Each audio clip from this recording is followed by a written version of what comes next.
Welcome to 11.4, Solving Inequalities. We're going to be given an inequality that looks like this. Notice it looks very similar to an equation that we have solved before. However, instead of an equal sign to make an equation, we have an inequality. So we have either greater than, less than, greater and less than, something along those lines. We're going to solve them just like we would solve a normal equation. However, there's going to be one exception. This exception is that if you multiply or divide by a negative number, you must flip the sign. And when we say flip, if we had a greater than sign, it's going to now become a less than sign. Everything else is going to stay the same.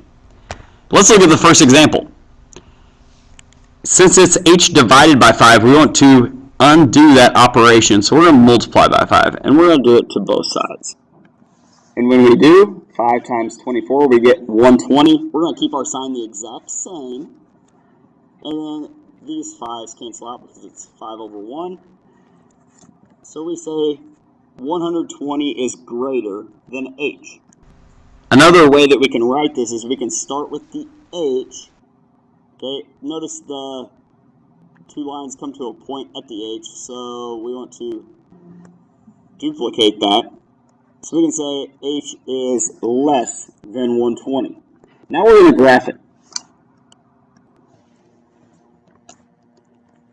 Now I made my scale. I put numbers that were conveniently around 120.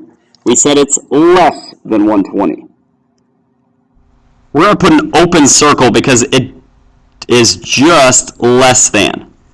If we had something like this, we would put a full circle. With this, we just have an open circle because it's not including that number. And I always say it's less than, so we want every number that is less than 120 for our solution set. That's what your graph should look like. Okay, our next one we're going to solve in a similar manner. So it's negative 7 times x, so we're going to divide by negative 7, and we're going to do it to both sides.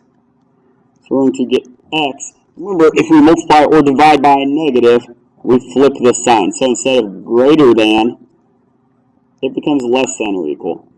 And we still have a negative 6. So make sure that you flip that sign if you multiply or divide by a negative number.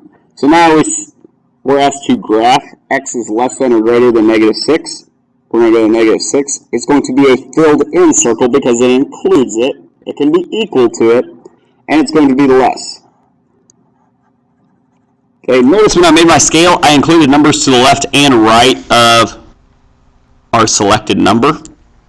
Okay, that just makes it a little easier to see and to see what values are included. I want you to try the next example on your own. Solve it and plot it. When you're ready, go ahead and hit resume.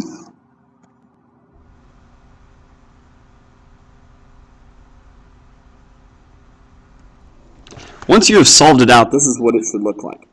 Notice the variables on the right-hand side. It's a little hard to read when we say negative 8 is less than r. But if we change it around, we say r, and then we get the big mouth. Okay, faces the r, and then we have negative 8. It's a lot easier to see this way. And it makes it easier to graph. So we have r is solely greater than negative 8.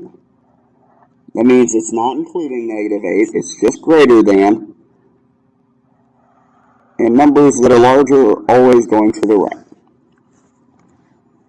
On the final one, we're going to multiply both sides by 5 because we want to undo that operation.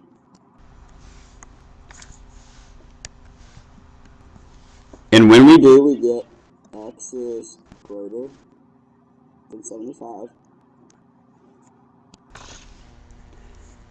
When we plot our graph, it's going to look something like this. Notice I went by 5s this time, just makes it a little easier. If you want to go by 1s and just include numbers to the left and to the right, that's quite all right. It's solely greater than 75, so that means it's going to be an open circle. It's going to be greater than, so it's going to go this way. Okay, again, our keys, we're going to solve the equation. If it's negative that we're multiplying or dividing by, then we flip that sign, and then we graph it accordingly.